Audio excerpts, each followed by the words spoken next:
teaching middle school Bible study. Ow! So no way!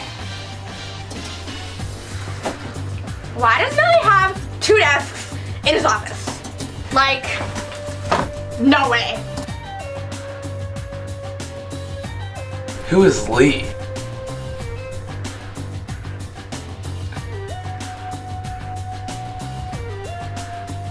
Do you need this many degrees to be a youth minister?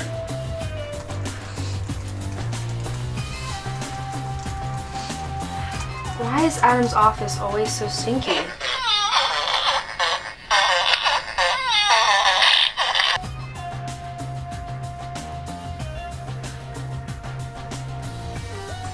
Do youth ministers have to marry other youth ministers?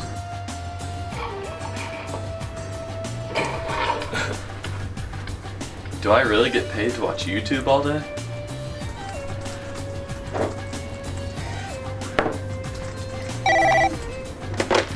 Hello? Yeah. Jesus. What's so hard about youth ministry? Why does this worship guy keep looking at us while I'm trying to text during the song? He knows we can see him, right?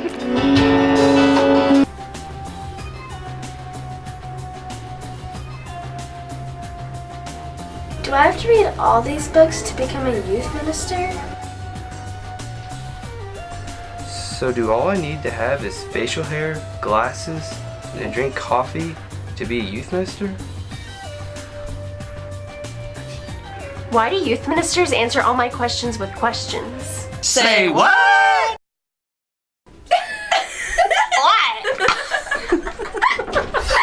Why does Billy have 2 offices in his desk? Do you... Do you really need this many degrees?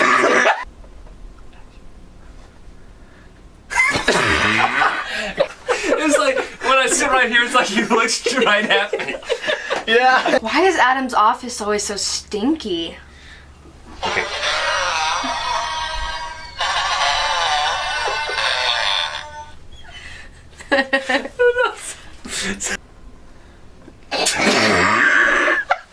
Just get out. Let him do it.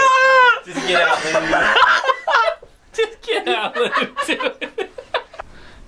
Do you really need this many youth degrees? I said youth degrees. You need this many youth. Come on. Do you need this many college degrees? Or Just degrees. You didn't. Do you need this many degrees to be a youth minister?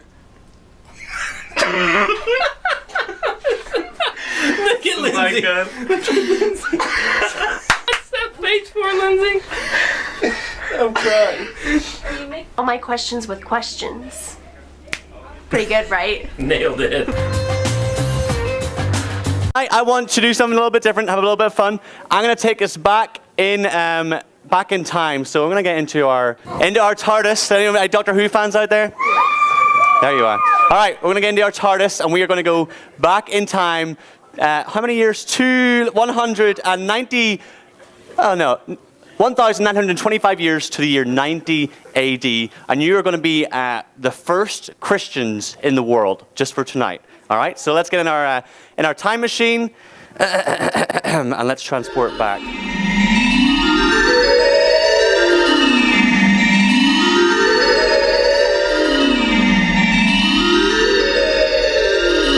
Welcome to the year 90 AD.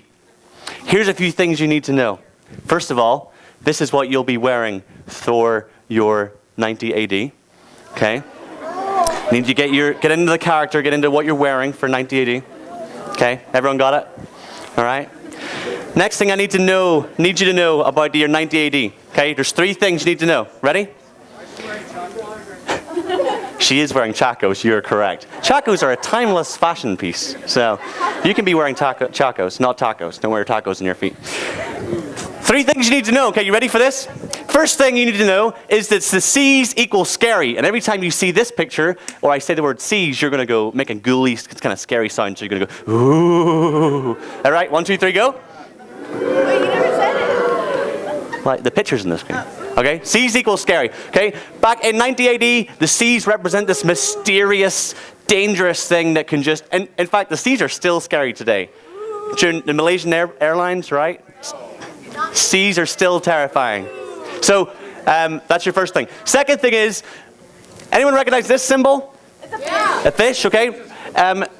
In 90 AD, you would have used this because the Christians were such a small group of people that they had to like go underground, and so they used this sign to like try and find where they were meeting so that they couldn't get caught by the Romans. So this is the symbol that's going to represent Christians. Whenever I say the word Christians, or you see this in the screen, you're going to go, okay? 1, 2, 3, go. Okay, that's my like mouse like small sound. That's where that's coming from, okay? So every time you see that or I say the word Christians, very good. All right, and the last one you need to know is that the Romans equal suspicious, okay? Because the Christians, right, they won't pledge allegiance to the Caesar. The Romans think Caesar is Lord, and the Christians, they don't believe that. They believe who is Lord? God. No, well, God, but Jesus is Lord, okay? So every time I say the word Romans, or you see this picture, you're going to be suspicious and go, Okay, so here's your three things. First of all, if I say C's, you'll do. If I say Romans, or you see, or Christians, right? You see this? Or Romans.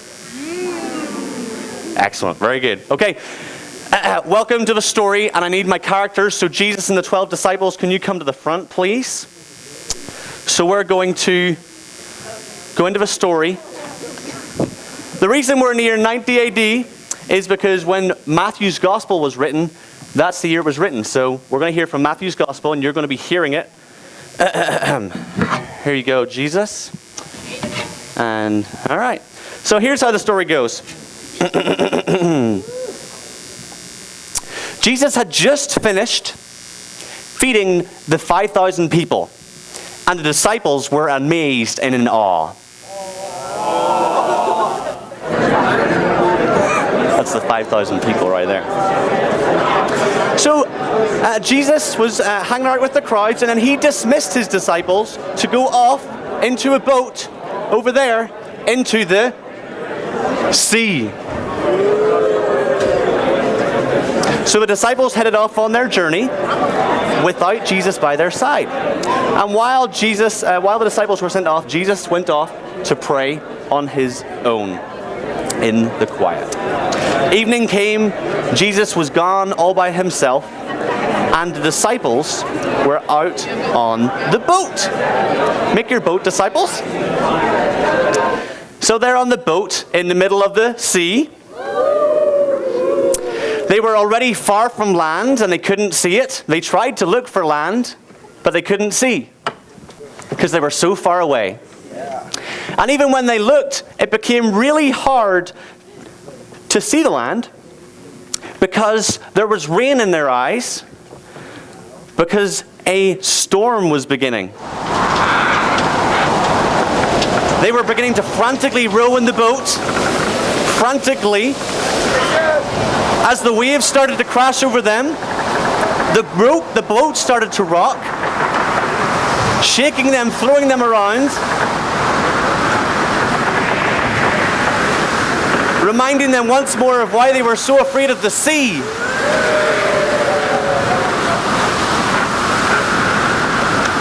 Then, in the middle of the night, the latest, darkest part of the night, when it was nearly morning, they stopped and looked into the distance. And they saw coming towards them a figure. A figure. They looked out and they screamed out the words on the screen. They screamed out because they were afraid. Yes. And they shrieked.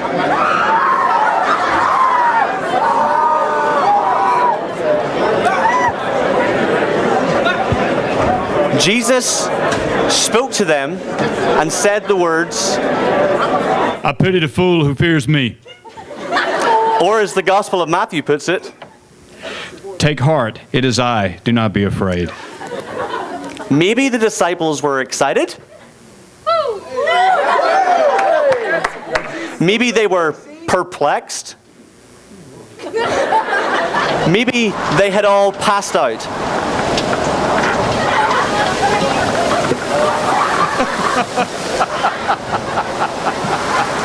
We don't know what the disciples did, but we do know what Simon Peter did.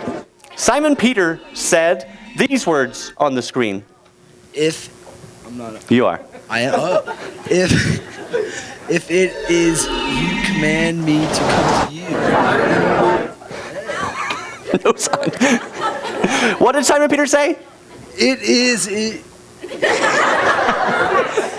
it is you command me to come to you. And Jesus replied, Come. So Simon Peter got up. Not the disciples, they were all passed out, they were afraid. Carefully, Simon Peter, no, you're careful, you're scared. Carefully stepped, Simon Peter, get back here. I was going to Jason. Yeah, well, get back in the boat, okay? You're scared. Carefully stepped out of the boat, because you're afraid, testing out the water, and slowly, carefully started to walk towards Jesus. Slower than that? Slower than that? Maybe you were so excited you did a little moonwalk out there? I'm good. You're too close. Simon Peter, get back here. But then he remembered where he was. He was on the sea. And he became frightened.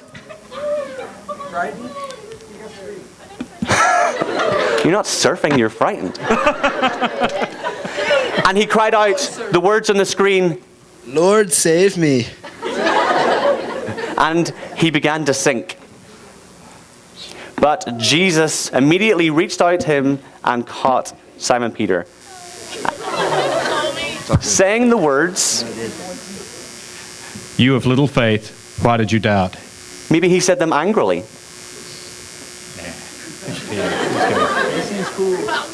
You of little faith, why'd you doubt? Maybe he said them in a hurt voice. You of little faith, why did you doubt? Maybe he said that in the voice of Yoda. No, I can't do that. You of little faith, doubt you did. No. All right, Simon Peter and Jesus, come back to me. Give them a round of applause. Okay, disciples, sit down. Simon Peter and Jesus, stay with me. Disciples, you can sit down. I know there was a quiz. Okay. Yeah, for real. I'm not prepared. I do the thing where I flip in my... You of little faith, why did you doubt? That is our question for tonight. You of little faith, why did you doubt? The definition of doubt is a feeling of uncertainty or a lack of conviction. Okay, Simon Peter, tell me why, when you were walking on the water, why did you doubt? Because usually when you walk on water, you sink. Usually you walk on the water and you sink. Absolutely right. Because where is he? He's on the... I'm on the sea. Okay, very good. Christians of 90 AD, what did we learn at the start? Why would you be afraid? Why would you doubt? Alexis? Because there are Romans everywhere and they're trying to kill you. Okay. Christians? Afraid of the Romans? Okay. Yeah. You're 90 Christians. You are afraid because you've got these Romans who are after you, who are out to go and get you. And so you would doubt. Jesus and Simon Peter, you have done very well. You can give me your microphones and take a seat. Here, thank you. So, here's my question to Jesus. Why, the real Jesus this time.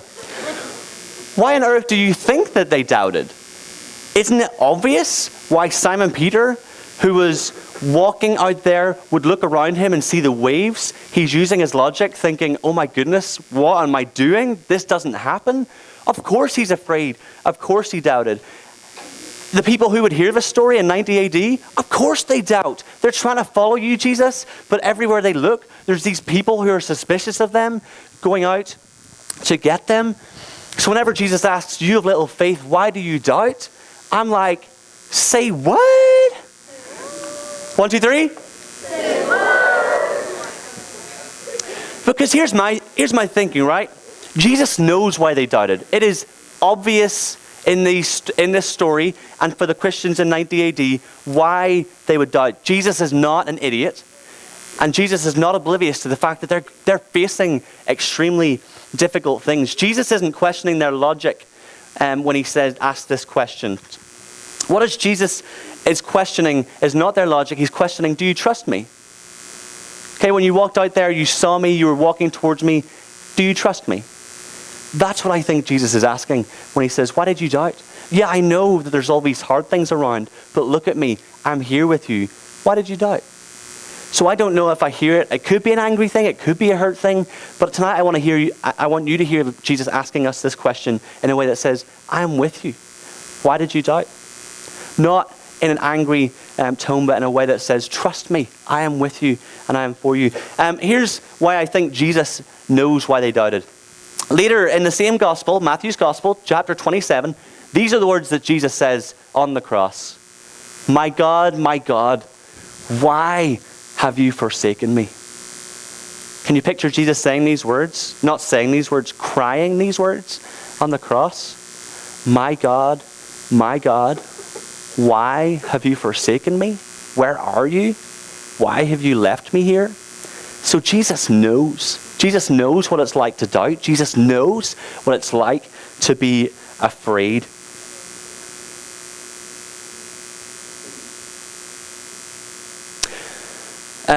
David, can you take me to the Doctor Who picture of 2015 on it? So we're not in the year 90 anymore. We are in Brentwood, Tennessee in the year 2015. So we've heard the story from an early Christian's perspective. We know that we face Romans that were terrified and that Jesus would be saying to you, don't fear because I am with you. Don't give up. Don't let the fear of the Romans overtake you. What is it that makes you doubt in 2015? What is it that makes you afraid to trust Jesus, to walk and follow Jesus? We're not in the middle of an actual sea.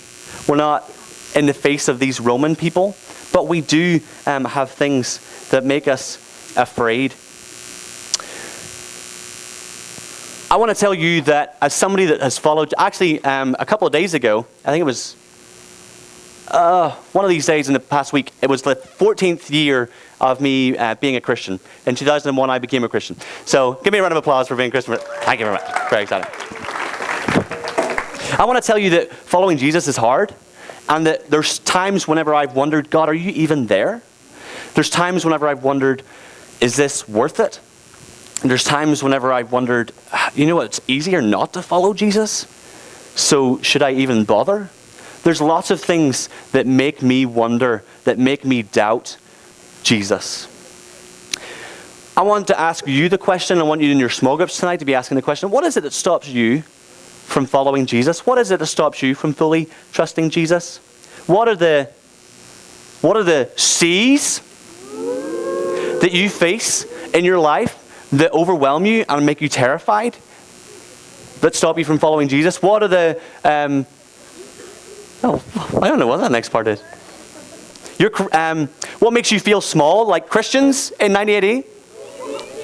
What makes you feel small and that you're incapable? What makes you doubt yourself and your own ability to follow Jesus? Or what are the Romans in your life that seem too big, that seem like they're out to get you, to stop you from following Jesus?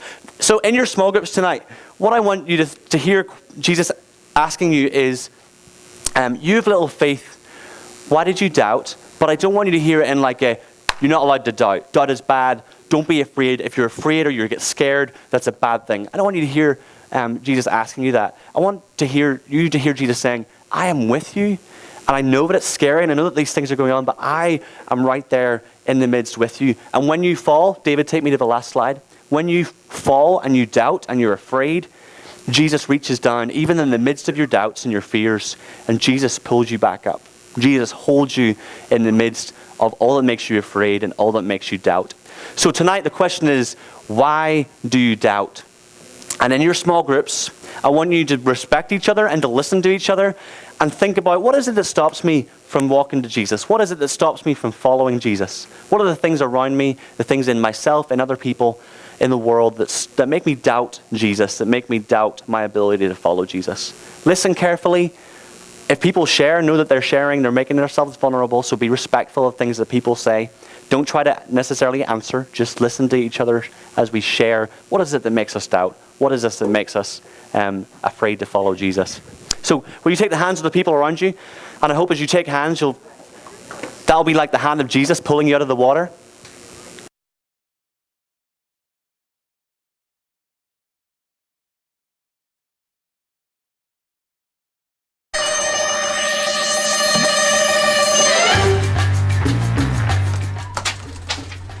How come there's a leprechaun leading middle school Bible study? Ow! So no way! Why does Billy have 2 desks in his office? Like, no way. Who is Lee?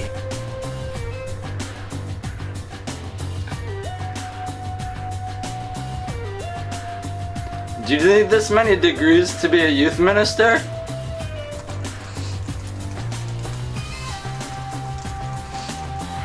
Why is Adam's office always so stinky?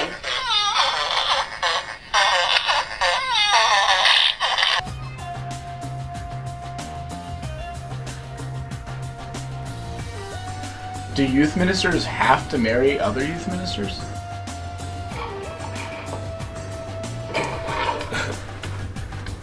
Do I really get paid to watch YouTube all day?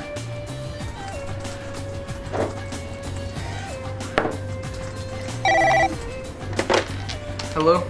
Yeah. Jesus. What's so hard about youth ministry? Why does this worship guy keep looking at us while I'm trying to text during this song?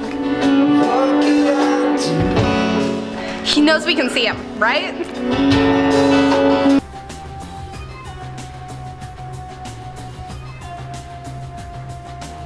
Do I have to read all these books to become a youth minister? So do all I need to have is facial hair, glasses, and drink coffee to be a youth minister? Why do youth ministers answer all my questions with questions? Say what?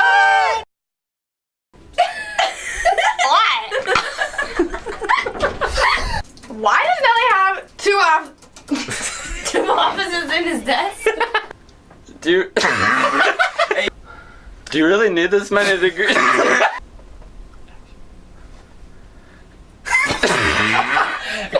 It's like, when I sit right here, it's like he looks straight at me. Yeah. Why is Adam's office always so stinky? Okay.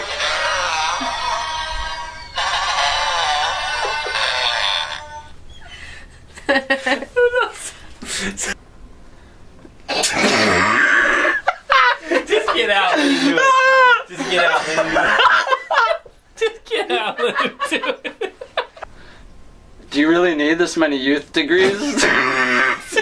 I said youth degrees. You need this many youth degrees. Come on. You need this many college degrees. Or, Just degrees. You didn't. Do you need this many degrees to be a youth minister? Look at Lindsay. my God. Look at Lindsay. What's that page for, Lindsay? I'm crying. All my questions with questions. Pretty good, right? Nailed it. Yeah, Chrissy, that was fun. There was no reason for that to be as funny as it was, but it was hilarious in the time. I don't know why I have this many degrees to do this. Or why you had to make that face while you were saying it. Anyway, and he was so concerned about it. He kept asking about like how it went. Anyways, all right. So I want you guys to take like 30 seconds And you don't have to stand up, you don't have to do anything, but just kind of turn to your neighbor. And I want you to kind of tell your neighbor something that you're scared to do. And not like, I'm not talking about like, I'm scared of spiders, so I'm scared to pick up a spider. I'm not getting like a real fear, like I'm scared, like Lindsay went skydiving, that's crazy. I'm terrified to do that. So take like 30 seconds, tell some people around you some of the stuff that you are probably terrified to do. So all right, so take about 30 seconds. Do that. Talk amongst yourselves. Shh. Come back to me. Focus again. All right. I want to hear some of the things that we are scared to do, but don't shout out your own things. Shout out like your neighbors. One of the ones that you heard. So, what are some of the things that you heard? You're terrified, scared to do. Listen so that you can hear. People yell loudly. Anybody? Skydiving. I did that example. Talking to Adam. Thank you. I can see. Going. That's a good one. Going to college. Back there. Yeah. Race car driving. That would be terrifying. Going real fast. Anybody else have things that they're scared to do? Christina's full of them. Talking on stage. How many of you are scared to be doing what I'm doing right now? Would be terrified to do that. It doesn't bother me. I sweat a lot when I do it, but I sweat when I eat too. So, yeah, I do. So I had this realization. We're gonna talk a little bit about doubts tonight, and I want to kind of approach the doubts from a little bit from kind of the fear side. You see, I realized this weekend how dumb I am. Thank you. Please listen. How dumb I am. I was FaceTiming one of my best friends in the world, lives in Australia right now with his wife. They had this incredible opportunity to go live in Australia for a few years, go live and work there, and have incredible experiences. And my wife and I have a free place to go stay as long as we want in Australia, which, like, so many people are like, that's awesome. I will not go. You know why? Because you have to fly 17 hours to get there. That is terrifying to me. There's no way that I get stressed out about 45 minutes on a plane, and 17 hours sounds absolutely terrifying to me. But I realize that I'm dumb because there's one little step along the way that is holding me back from what could be an incredible experience and opportunity in life. There's one little thing, one step that's holding me back from that. And I realize how stupid that is. I still don't know that I'm necessarily going to get on that plane and fly for 17 hours. I realize it's just one thing. This evening, we're going to look at a passage in Matthew. And before we do that, I want to take a look at our takeaway for tonight. Our takeaway is that even in the midst, or even in our doubts, Jesus holds us up. Even in our fears, even in our doubts, the places that we doubt things, Jesus still holds us up there.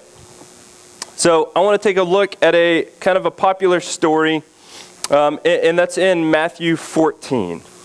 And in Matthew 14, we know that there's two people who have lived on earth that have walked on water, right? The first one is, and the second one is Peter, right? There's two people that have walked on water, Jesus and Peter. And so tonight we're going to look at the account of Peter walking on water, taking that step out of the boat and the doubt that he kind of dealt with there. And so in the midst of all of this, remember that even in our doubts, Jesus holds us up. And I want to add kind of a second thing to that.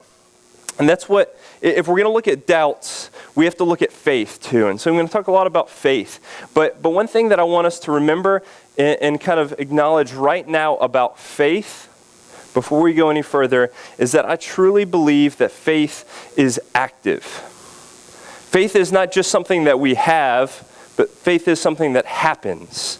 We do faith. Does that make sense? Faith is something that we do. It's not just something that we have. Something that we act out on. So let's walk through this story a little bit. That's smaller than I thought. All right. So we're in Matthew chapter 14, picking up at verse 22. Read along with me, or read silently as I read out loud on the screen. Right then, Jesus made the disciples get into the boat and go ahead to the other side of the lake while he dismissed the crowds. So Jesus had been teaching. They did the feeding of the 4,000 or 5,000, and so there's giant crowds there. Jesus said, "Disciples, go ahead and get in the boat. Go ahead without me. I'll meet up with you later." So disciples are alone out on the lake on a boat. When he sent them away, he went up onto a mountain by himself to pray, as Jesus does a lot. Evening came and he was alone. Meanwhile, the boat, fighting a strong headwind, was... Am I still up there? Yeah. Was being battered by the waves and was already far away from land. Yeah. Very early in the morning, he came to the disciples walking on the lake. Jesus, man, walking on water. When the disciples saw him walking on the lake, they were terrified and said, "It's a ghost!" And they were so frightened that they screamed and were real scared. So, whatever. All right, so the disciples were real scared. They're out on the boat. It's the middle of the night. Not only is it the middle of the night and it's probably pretty dark out, but also they've been fighting headwind all night long, so they're probably pretty tired. They're pretty exhausted from being out there, and I just want to throw this out there. They were probably not expecting to see someone walking on water, right? And so they see this happen, and their first guess is that it's a ghost. And so they are screaming out. They were scared of what was happening, so they yell out to whoever this figure is. So then Jesus spoke to them, "Be encouraged. It's me. Don't be afraid."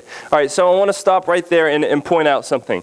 So they're all scared on the boat. Jesus is walking along, whistling, and Jesus says, he realizes how scared they are. Don't be afraid. Be encouraged. It's me. So that "it's me" statement, real quick. It looks like it's just an identification, right? A simple identification. Don't worry, it's me, Zach, it's Adam, don't be scared, right? Okay, good. Calm down. So, don't be scared, it's me. But he wasn't saying, "It's me, Jesus."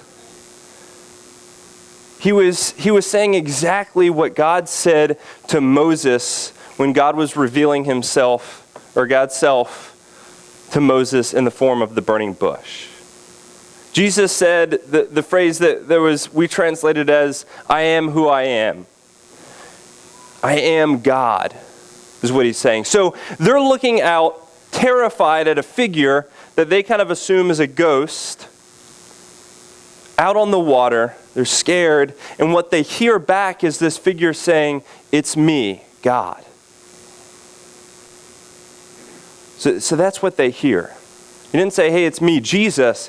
It's me, God. I'm the presence of God here with you in this very moment. So, what would your natural reaction be if, God spoke to you on water? So Peter replied, "Lord, if it's you, order me to come out to you on the water." All right, so let's think about this. Jesus walking on water says, "It's me, God, the living God," where in Jewish culture, understand this, if you were to really see the face of God, like you're toast. You can't see God. You cannot look into the living God, look into the face of God. And that's what Jesus says to the boat, to all the disciples. And Peter's response is, "Oh yeah? Well, call me out there if it is you." And so Jesus says, "Come." All right, so this is really cool. And I think Peter gets kind of a bad rap in this story all the time. And I had kind of looked at this way a lot until yesterday when I had to drastically change everything I was going to say tonight. What Peter does is two things here. Peter, first of all, tests this statement. So if Jesus is saying, it's me, I'm the presence of God here with you, Peter says, oh yeah, well, prove it to me. Call me out there. So he's asking God to prove this statement. And then second of all, Peter does something else. And he steps out in a huge act of faith. Right? He steps out of the boat. He gets out of the boat. Now, why is this such a big, step of faith? Well, it's water, and we all know that you can't walk on water, first of all. And second of all, he knows he's going to walk through this foggy mist, maybe straight into the face of God. And in the presence of God, that's got to be a little bit scary to walk into the presence of God. So he calls Peter out. Peter walks out and he begins to walk on the water, and Peter has tested, or he's testing this statement, and he's stepping out in faith, and he's making this risky move to go stand in the presence of God. So what happens next to him? Then Peter got out of the boat and he was walking on the water towards Jesus. But when Peter saw the strong winds, he became frightened. As he began to sink, he shouted, "Lord, rescue me." Jesus immediately reached out, grabbed him, saying, "You man of weak faith, why did you begin to have doubts when you got into the boat?" And that when they got into the boat, the wind settled down, and then they all worshiped Jesus. So what happens here? Well, Peter gets a bad rap in this story. Why? Because he starts to sink, right? He starts to sink. Why? Because he gets a little distracted. The winds come up. Anybody would get a little bit scared. But here's the really cool thing that I noticed while reading this and trying to wrap my mind around this. When Peter began to sink, what does he do? What? Yeah, where did he reach out to help? Yeah, he reaches towards Jesus. So it doesn't mean that he has a lack of faith in Jesus, right? He still has faith in Jesus in this moment. He has a few stumbling blocks along the way. If he didn't believe that Jesus could help him or save him, then why would the scripture say that he reached towards Jesus? If he didn't believe Jesus could help him, the scripture would say that Peter turns back to grab a hold of the boat. Right? But he reaches towards Jesus. He reaches out towards Christ and says, help me, save me. I've stumbled along the way.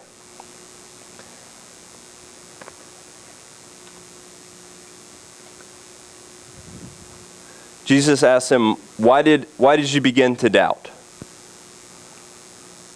And again in there it says, why did you begin to have doubt? You didn't have doubt at first. You had faith in me. You were actively in faith to me. You were walking towards me. You were actively living out your faith. You were doing something. You were living faith. And then you began to have doubt. It wasn't always there. And that's when you started to sink. Here's what I really think about us. I think Jesus looks at all of us and says, why did you begin to have doubt? We're all on this journey, right? So when I was like 16 years old, I started this journey to be where I am now, right? And a lot of times I looked at that journey and I was like, there's this whole big picture, right? And I wanted to be done with it all right then. I wanted to know the end of the journey. I wanted to get towards the end. But what's really important about this scripture is showing that it's not about the whole journey, it's about every step along the way. Making an active step in faith every time you make a faith, or every time you make a step.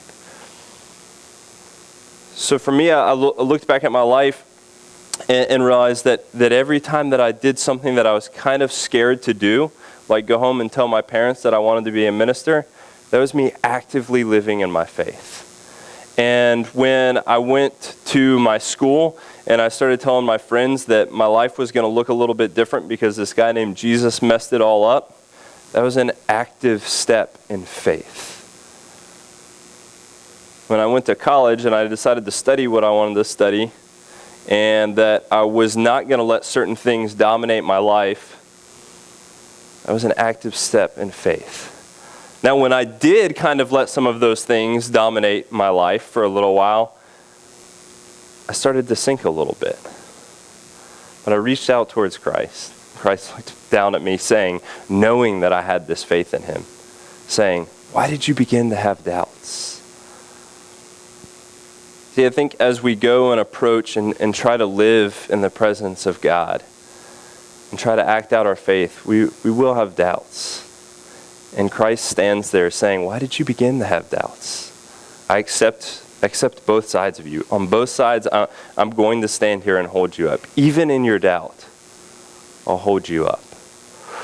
I encourage you this week, where are you a little bit scared to step out in faith? To actively live your faith. Remember, it's not about just having faith. It's about living. It's about doing faith every day. And there's going to come moments where Jesus asks, why did you doubt? Why did you begin to have doubt? But even in the midst of that, Jesus will be out there holding us up. Let's pray.